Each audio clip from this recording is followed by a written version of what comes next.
অভিযোগটা কি আপনার?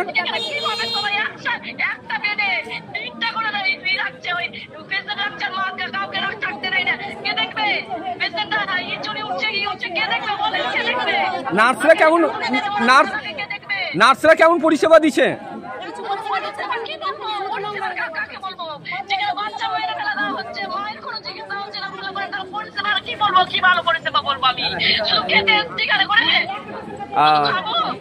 ডাক্তার আসছে দেখছে কি? আচ্ছা, আপনার বাচ্চা কি বেঁচে আছে না মারা গেছে?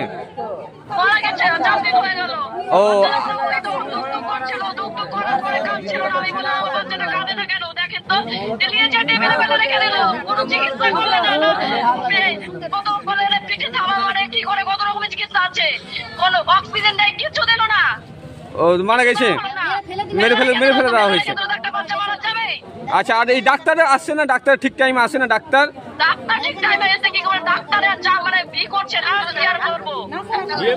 আর নার্স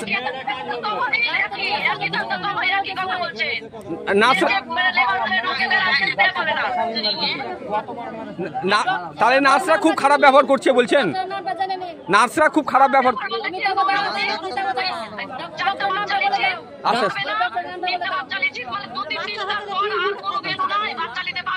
ডাক্তারটার নাম বলো। ডাক্তার নাম বলেন। ডাক্তারের নাম, ডাক্তারের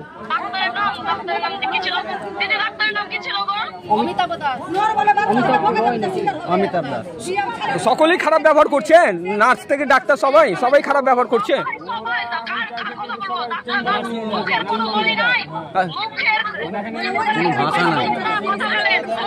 উপরে গেলে ভালো হতো।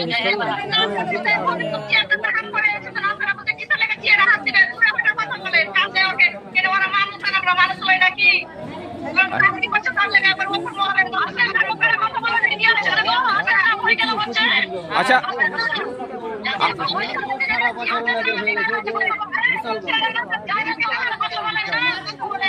আচ্ছা, আপনারা কি চাইছেন এই বিষয়ে?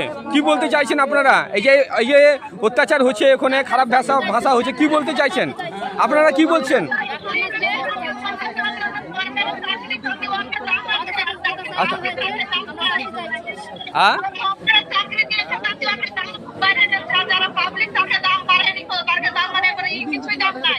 ওখানে কি কিছু পরিষেবা পাওয়া যায় না ভিতরে? কোন রকম কিছু গ্লাভস থেকে শুরু করে কোন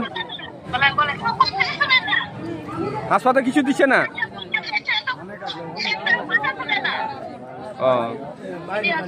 ঠিক আছে। অভিযোগ হচ্ছে আমার স্ত্রী 5 মাসের প্রেগনেন্ট। তো সকাল থেকে আজ 5টা থেকে মানে খুবই ব্লাড ভাঙছে। আমি হসপিটালে নিয়ে এলাম, হসপিটালে এনেছি, 6টার সময় ভর্তি করেছি। 6টার সময় ভর্তি করার পরেও মানে প্রথমে তো নার্সরা ছিল, কোনো ডাক্তারই ছিল না হসপিটালে। এখন এমার্জেন্সিতে কোনো ডাক্তার এখন পর্যন্ত নেই। 6টার সময় ভর্তি করেছি। তারপরে ওখানে নার্সের দিদিরা ছিল, আমার পেশেন্টের সঙ্গে আমার দিদি আছে। সে নার্সে দেখে বলেছে, নার্সেরা বসিয়ে রেখেছে কিছুক্ষণ। বসিয়ে রাখার পরে আমি আবার ফোন করলাম যে কী ব্যাপার, ডাক্তার দেখলো, বলে না দেখেনি। দিয়ে আবার নার্স দিদি দেখে বলেছে, নার্সরা আবার বলেছে যে গ্লাভস নেই। তো গ্লাভস নেই। আমি দিদিকে বললাম তাহলে গ্লাভস নেই তো ওদেরকে বলো লিখে দিবে, কি গ্লাভস লাগবে, আমি কিনে এনে দিচ্ছি বাইরে থেকে।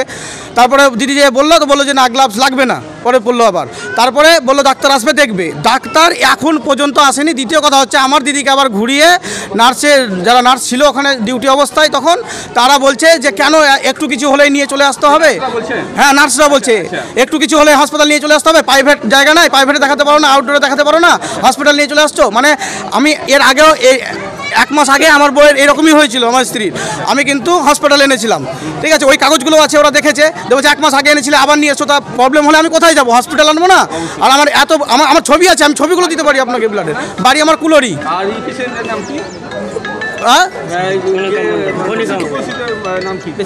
পেশেন্টের নাম কণিকা মণ্ডল, কুলরি। তারপরে এখন পর্যন্ত ডাক্তার আসেনি। নার্সরা দুর্ব্যবহার আমার জন্য নয়, এই যে আরো পেশেন্ট আছে দিকে শুনুন, সবাইকে অনেক দুর্ব্যবহার, এমন ভাবে ব্যবহার করছে, আপনাকে কি বলবো, এমন ভাষা করছে।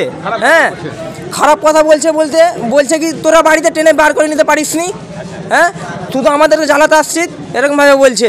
আমরা কালকে সকালে 9:30 এখানে পৌঁছালছি, 10টার সময় আমাদের এখানে ভর্তি করেছে, স্যালাইনের শুধু সিরিজ ভরে রেখে দিয়েছে, স্যালাইন চালু করেনি। ঠিক আছে, নার্সরা আবার কিছু বলতে যাচ্ছে তো আবার ঝাঁকারি মারছে, হ্যাঁ, উল্টা পাল্টা ভাষা করছে, প্রচুর দুর্ব্যবহার। আমরা কিন্তু আমি উল্টাপাল্টা কথা। আমাদের বোমাটা কালকে থেকে ভর্তি আছে, আমার বোমা কালকে থেকে ভর্তি আছে, শুধু কালকে সন্ধ্যায় একটা স্লাইন দিয়েছে, তারপরে কোনো ব্যবস্থা নেই। আমার পেশেন্টটা কালকে থেকেই পড়ে আছে। হ্যাঁ, আর কিছু বলতে যাচ্ছি, আমি শুধু একটা কথাই বলতে চাই, সুপার স্পেশালিটি হসপিটাল, সেখানে তো 24 ঘন্টা এমার্জেন্সি ডাক্তার থাকা দরকার, গাইনো ডাক্তার তো 24 ঘন্টা এমার্জেন্সি থাকা দরকার, কারণ এটা সুপার স্পেশালিটি হসপিটালে এখন তো আমাদের এখানে শুধু প্রসূতিই ভর্তি হয়, কিন্তু এখানে এমার্জেন্সি ডাক্তারই থাকছে না। আপনি দেখুন 4টের সময় ভর্তি করেছে পেশেন্ট, তাকেও এখনো ডাক্তার দেখেনি। আমি 6টার সময় ভর্তি করেছি, এখন পর্যন্ত ডাক্তার দেখেনি। আমার প্রশ্ন এটাই, জানে সুপার স্পেশালিটি হসপিটালে কি ফ্যাসিলিটি পাচ্ছি আমরা? এই যে ব্লাড ভাঙছে, তো কোনো ডাক্তার বা কেউ দেখছে না? না, এখন পর্যন্ত দেখেনি, এখন পর্যন্ত কেউ কিছু দেখেনি, ডাক্তারও নেই, ডাক্তার হসপিটালেই নেই, এমার্জেন্সি কোনো ডাক্তারই নেই। ঠিক আছে, এখন পর্যন্ত কোনো ডাক্তার নেই। তাহলে মানে আপনারা কি চাইছেন? আমরা এটাই চাইছি যে আমাদের যারা আছে, সুপার আছে, তিনি কি দেখছেন হসপিটালের? এই রকম যে দুর্ব্যবহার হচ্ছে, রোগীর সঙ্গে ডাক্তার থাকছে না, নার্সরা দুর্ব্যবহার করছে, কেন তা? তাহলে আমরা সাধারণ মানুষ যাবো কোথায়? আমরা তো হসপিটালই ভরসা আমাদের, আমরা কোথায় যাব? আমার নাম অতুল মণ্ডল। আমার স্ত্রী ভর্তি আছে।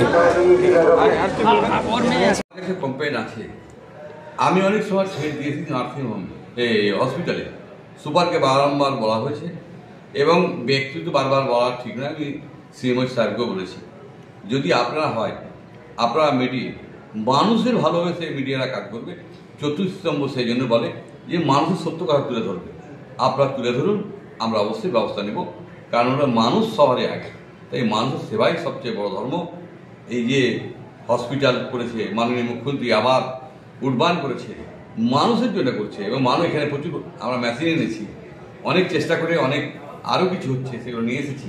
তাই আমরা মানুষের জন্য আছি, মানুষের সঙ্গে খারাপ ব্যবহার করে তারা আমার ব্যবস্থা অবশ্যই নেব। আপনারা আমাকে প্রমাণ দেন, অবশ্যই তাদের বিরুদ্ধে ব্যবস্থা নেব। কেন আমরা চাই এলাকার জনগণের যে কোনো অসুবিধা না হয়।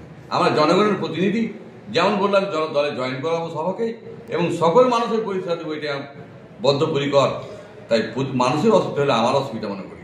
তাই আপনারা কোনো প্রমাণ থাকলে আমাকে জানান, নার্সের আমি ব্যবস্থা নেব, এবং কোন ডাক্তার থাকে ডাক্তারের ব্যবস্থা নেব। আজকে যে গর্ভবতী মহিলার যে দুর্ব্যবহার নার্সের, আজকে উত্তেজনা ছড়াচ্ছে হাসপাতালে। দেখুন, আমি আপনাকে বললাম, আপনারা প্রমাণ সবাই বলুন এবং লিখিত আমাকে দিন, আমি লিখিত দিলে অবশ্যই আমি জানাবো। কারণ দেখুন, আমি তো সবসময় নার্সের কাছে বসি না, আপনারা আমাকে লিখিত জানান, আপনাদের মাধ্যমে জানলাম। আমি এক্ষুনি সুপারকে বা সিএমএসকে ফোন করছি যে তাদের বিরুদ্ধে ব্যবস্থা করবে, কিন্তু আমাকে একটু ডকুমেন্ট দিয়ে লিখিত দিলে আমার মনে হয় ভালো হয়। মাননীয় মুখ্যমন্ত্রী চাই যে সঠিকটাই হোক, তাই সঠিকটা হবে, এটা আশা রাখি।